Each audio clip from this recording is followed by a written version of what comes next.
Hey guys, welcome back. We're doing a video from Overly Sarcastic Productions that is History Summarized Wales. Um, don't know a ton about this, I'll be honest. Just kind of a little bit. So what you guys have told me, there's definitely some animosity with England, right? Right. But we'll learn some more about it today. It is obviously a sarcastic, summarized video, so there's absolutely 100% going to be a lot of stuff left out. Can't put everything into a 10-minute video. You could put everything into like a 2 hour long video. So just know that going in, guys. But I will link the video in the description if you want to check it out or any other videos. And I will also have a link of there over to Patreon. If you have not checked it out, you absolutely should. You can do it for free. You can do a paid membership for more access. But there are full episode reacts. There's videos that are not available on YouTube. Just go check it out. There will also be a link of how you can support the channel here on YouTube. If you enjoy the videos, if you enjoy the content, consider becoming a member. It gets you some more perks and it helps the channel out as well. And I would greatly appreciate it, even if you just look at it. So let's go in and check this video out. The history of the British Isles is an uneven affair, to put it mildly. We're familiar with how Scotland and Ireland drew the imperial short stick and enjoyed the pleasure of being sat upon by England, but perhaps the shortest stick of the bunch was drawn by Wales, who is often left out of the discussion entirely. And while I'm shocked that anybody could gloss over the country that is a freaking dragon flag, Wales has been tragically sidelined from the historical narrative of the Isles, and I will not stand for it. Wales has impressively and improbably maintained a distinct Celtic culture since the very start, and it is far too cool for historians to be doing them dirty like that. So, to see how Wales did the hard carry for Great Britain's culture for 2,000 straight years, let's do some history. A proper understanding of this whole Wales business requires us to go way back in British history. No, too far. Yeah, there we go. See, Celtic culture in Britain is the foundation of what will eventually become Wales, but these guys aren't the easiest to get a handle on. The Celtic, or Gallic people, stretched out from Central Europe towards Gaul, Iberia, and the British Isles, but also went southeast towards the Black Sea, and one problem for us loser historians is that it's unclear how and even kinda if they settled in Britain. There are competing theories for who, when, where, and why, ranging from the standard migration models to the possibility that very few Celts actually settled in Britain. Logic being that overseas trade was key to the Bronze Age economy, and Britain's tin deposits made them a big export hub. Since tin is half the chemical structure for bronze, that meant people from all over Europe and the Mediterranean came to the Atlantic coasts to get their bronze on, and this includes our Celt boys. So it wasn't mass migration that brought Celtic people to Britain, but rather local Britons who buddied up with Celtic traders by speaking their language and copying their swirly Latin art. So according to this meme model, the local Britons thought Celtic culture was LOL so relatable XD that they adopted it all up and down the Isles. Whether or not this model is fully accurate, it would account for some weird archaeological and linguistic discrepancies in the traditional migration theory, and it also foreshadows the prestige placed on bards and literary prowess by later Celtic cultures. Because it's equal parts cool as all hell and existentially horrifying that a culture can basically by itself take hold of an entire population by willing itself into existence. This would be our first indication that Wales has big eldritch energy. Other civilizations, however, would not follow this lead because the Romans found that culture was best delivered by spearpoint. While on their way to fill out their pan-imperial punch card and get their 10th new province free, Roman emperors in the mid-1st century campaigned into Britain. Most Roman settlements were in the south and east, where all the easy agriculture was, and although goods, coins, and Roman legions did make their way west, the cultural and linguistic impact on so-called Britannia Secunda was only slight. Perhaps the most transformative thing the Romans did in Wales was leave, because the post-Roman migrations from Central Europe into Britain totally upended the island's demographics. Frustratingly, it's nigh impossible to show this kind of thing clearly on a map, which is why turbulent centuries in history with slim documentation make blue a sad boy, but here's the gist. We know the Angles, Saxons, and Jutes from northern Europe arrived and displaced many of the Romano-Britons, but over in the west there was also an influx of Irish Celts coming into settle. This age of migrations was much more overtly migratory than the Celtic arrival in Britain in the millennium before, though, again, the native Britons didn't really leave. After a few decades of raiding gave way to much more peaceable settlement, most Britons were happy to start speaking Germanic and make friends with their new Saxon neighbors than to up and book it for the hills. Still, the end result was the confinement of native Celtic culture to the far west in Wales and Cornwall. And that split explains why it's called Wales. It comes from the Germanic word wala, meaning foreigner, while the Welsh call it cymru, from the Celtic word for countryman. It's also in this migratory shuffle that the legend of the Romano-British King Arthur first pops up, though it'll be a couple centuries before he's labeled as Arthur or a king. Honestly, the whole early medieval I love the story of King Arthur, guys. I don't know if you all used to watch that show. I think it was on Stars, but it was Camelot. It was amazing, and I don't know why it was only like I think it was like one season. It might have been more than that, but it wasn't enough. They didn't finish it. Um, and it was amazing. My favorite Disney movie,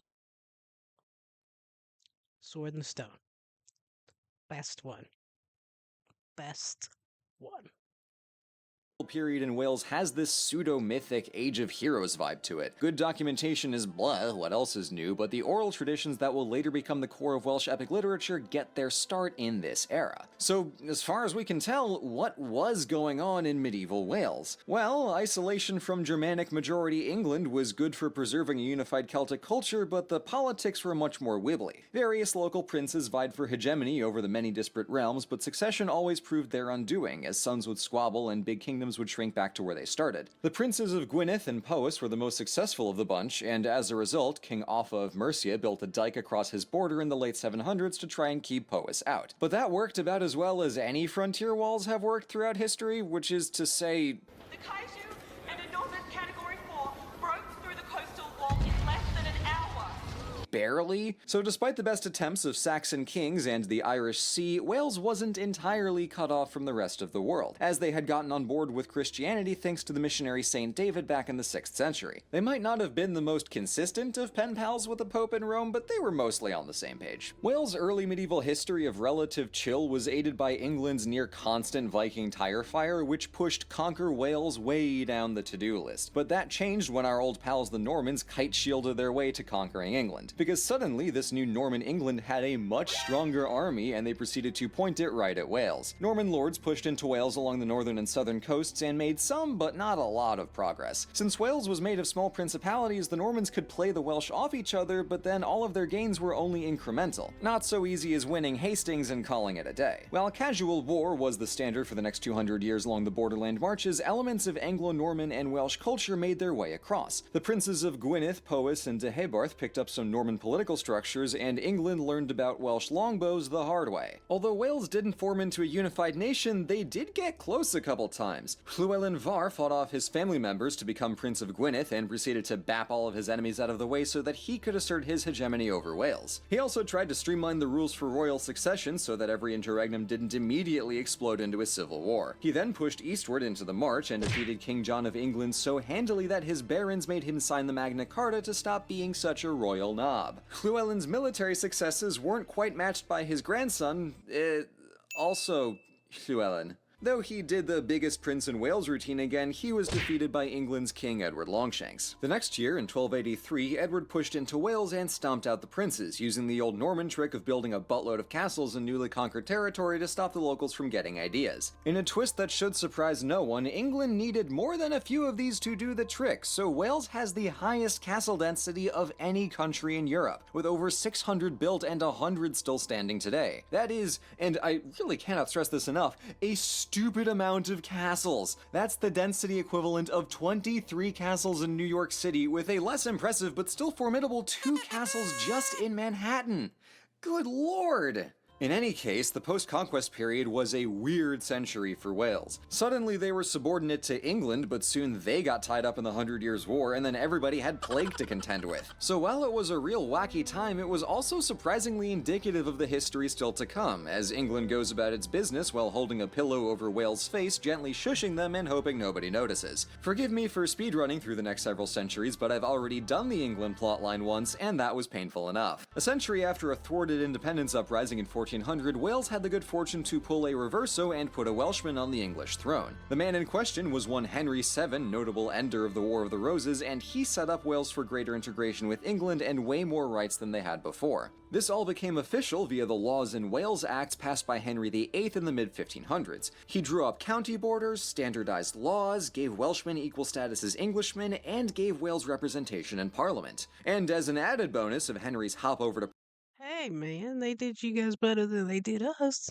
Protestantism, the Church translated the Bible into Welsh. This protection of the Welsh language coincided with a new interest in medieval culture and ancient literature, and language became a defining feature of the Welsh identity. While all of this was going on, the political story of Wales got folded into the larger English narrative, what with the Spanish Armada-ing, the union of the crowns of England and Scotland-ing, and the creation of a globe-spanning empire.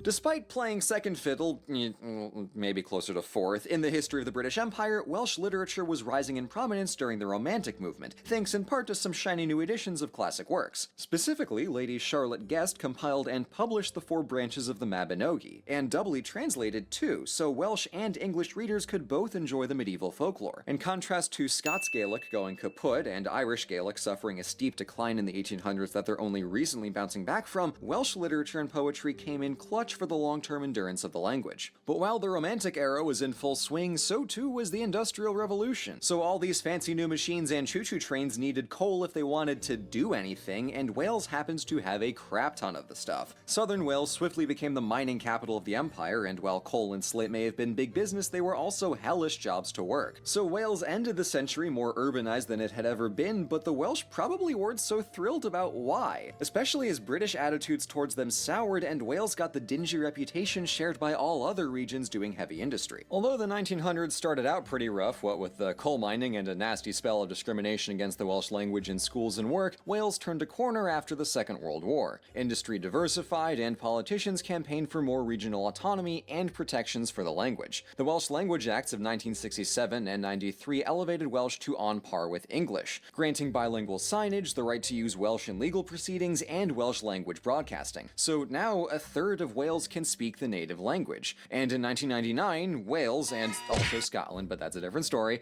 got its own National Assembly, later promoted to Parliament. And that's Wales. Far too often sidelined in the history of the Isles, Wales has an enchanting historical vibe the other three countries lack. Maybe it's the ancient Celtic language and the dragon flag getting to me, but Wales feels older, like you can wander slightly too far off a hiking trail and stumble into Narnia. As anybody who knows Welsh can confirm, it just sounds like the language dragons would speak, and I know better than to disrespect the Dragon Lords. Thank you so much for watching. That was good. You guys do have a really, really cool flag. I was noticing that the other day because I did a video. Oh, it was the rugby match. So I tried to put like the flags at the top now, different countries that are doing it or we're watching, and it's like, man, that is a cool flag. Um, Not that I hadn't seen it before, but I was just like looking at it while I was doing the graphic. Um, but yeah, it was a good video. I know he didn't go into a lot of detail though, because I do know that England was pretty crappy to Britain, or Wales, I'm sorry. That England was pretty crappy to Wales. Even some of you guys were talking about it. So, um, if you want to, like the video, comment, subscribe. But let me know if you want me to go into more detail. I'm all for it. As you know, I love history. Um, or even into some of the literature and all that, because of the many, many different subjects that I tried out in college before I went to history.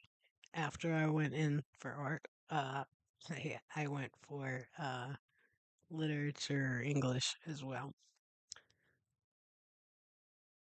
I really enjoy that. I just like to read. I don't hardly ever do it anymore though. Um, by the time it's like by the time I go to bed at night, like I'm done. I barely can. I'm somebody that likes to sleep with the TV on And like I barely put on something before I'm out.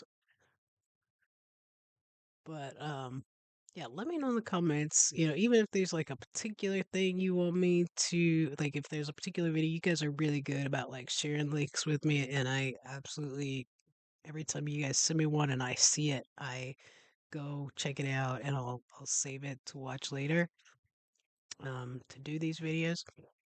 But even if there's like a subject or a person that you want me to look at, I'm all for it. Like, cause I'm learning about this stuff. I'm enjoying learning, but you can't learn what you don't know, right? So,